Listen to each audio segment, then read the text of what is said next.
नमस्कार, मैं ट्विंकल दीक्षित। आप देख रहे हैं इंडिया राइज टीवी। आइए नजर डालते हैं आज की कुछ खास खबरों पर। भैंस चोरी करने वाले गैंग के साथ पुलिस की हुई मुठभेड़ में एक व्यक्ति के पैर में लगी गोली लगने से घायल अभियुक्त को अस्पताल में कराया भर्ती।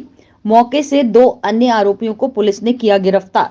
जनपद में आरोपी कई दिनों से भैंस चोरी की घटना को दे रहे थे अंजाम। मुखबिर की सूचना पर पुलिस ने चेकिंग के दौरान लोडर रोकने का किया प्रयास। पुलिस ने जब आरोपियों को पकड़ने की कोशिश की तो आरोपियों ने पुलिस पर 2 राउंड किए फायर। पुलिस की जवाबी फायरिंग में एक आरोपी के पैर में लगी गोली। सदर औरैया कोतवाली क्षेत्र के जालन रोड का मामला।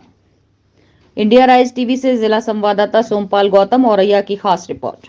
पिछले कुछ समय से भैंस चोरी की घटनाएं घटित हो रही थी, जिसके क्रम में टीम्स लगाई गई थी और उसमें एक गैंग को चिन्हित किया गया था, जिसपे मुखबिर की सूचना पर ये जानकारी मिली थी कि आज रात को भी इस गैंग ने कुछ भैंसों को चोरी कर लिया आसपास से और इसके जालौन चौराहे पर आने की सूचना कोतवाली पुलिस को दी गई थी, जिसपे इन्होंने चेकिंग की तो जो बताए गए एक मैक्स लोडर मिला था। उस मैक्स लोडर पे पीछे से देखा गया तो 3 भैंसें भी लदी थी। इसको रोकने का प्रयास किया गया तो ये लोग रुके नहीं और जालौन की तरफ जो है तेज़ी से बढ़ाने लगे।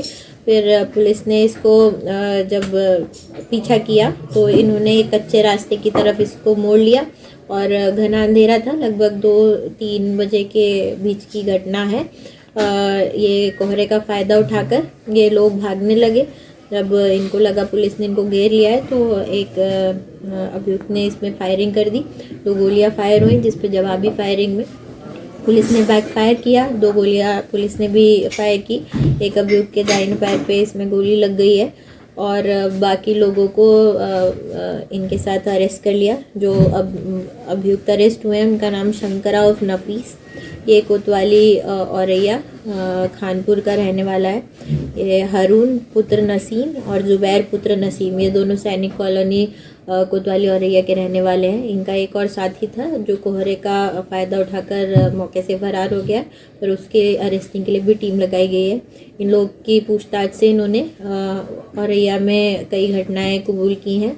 ये लोग ये भैंसों को चोरी करके और कानपुर देहात में और आसपास के गांव में जहाँ पे भी जो पशु बाज़ार लगते हैं वहाँ बेच देते थे। तो अभी इनके द्वारा कानपुर देहात के लालपुर गांव के ताहिर बाबू उर्फ रऊफ के यहाँ बेचने की जो रीसेंट घटना है उसकी भैंसें बेचने की बात बताई गई और बताया कि अभी चलेंगे तो उसके पास और 8-9 भैंसें मिल सकती हैं। तो इसमें टीम गई जिसमें कि 9 भैंसें वहाँ से बरामद हुई हैं। तो देखने पर ये पता चला कि विदाउट स्लॉटर हाउस की परमिशन वहाँ पे ये अवैध तरीके से भैंसों की कटान कर रहे थे। तो जिस पे संबंधित थाने को सूचना दी गई, उसमें पशु क्रूरता का अभियोग पंजीकृत किया जा रहा है और जो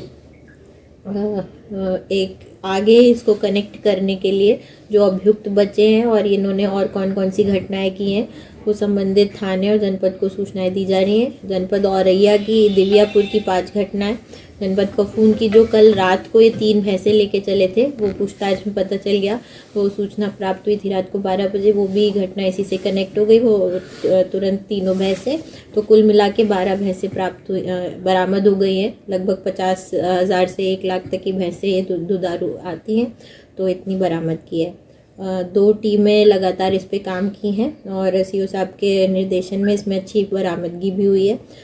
एसओजी की टीम और थाना कोतवाली की टीम को संयुक्त रूप से 25,000 का पुरस्कार घोषित किया जा रहा है। मैडम, ये कब से कारगर हो रहा है? ये इनका आपराधिक इतिहास है। शंकरा के ऊपर तो ये मुकदमों से पहले 15 मुकदमे और भी हैं। इनका पहले भी लूट का और मारपीट का और एनडीपीएस का कई सारे मुकदमे हैं इनके ऊपर। ये एक अभ्यस्त अपराधी है। बाकी लोगों के आपराधिक इतिहास अभी और तस्दीक किए जा रहे हैं और औरैया में तो नहीं मिले हैं, पर और कहीं अगर आपराधिक इतिहास होंगे तो उसको तस्दीक करके उन पे कार्रवाई की जाए। आगे ताजा खबरों से जुड़े रहने के लिए हमारे चैनल को सब्सक्राइब, लाइक, बेल आइकन दबाना ना भूलें। धन्यवाद।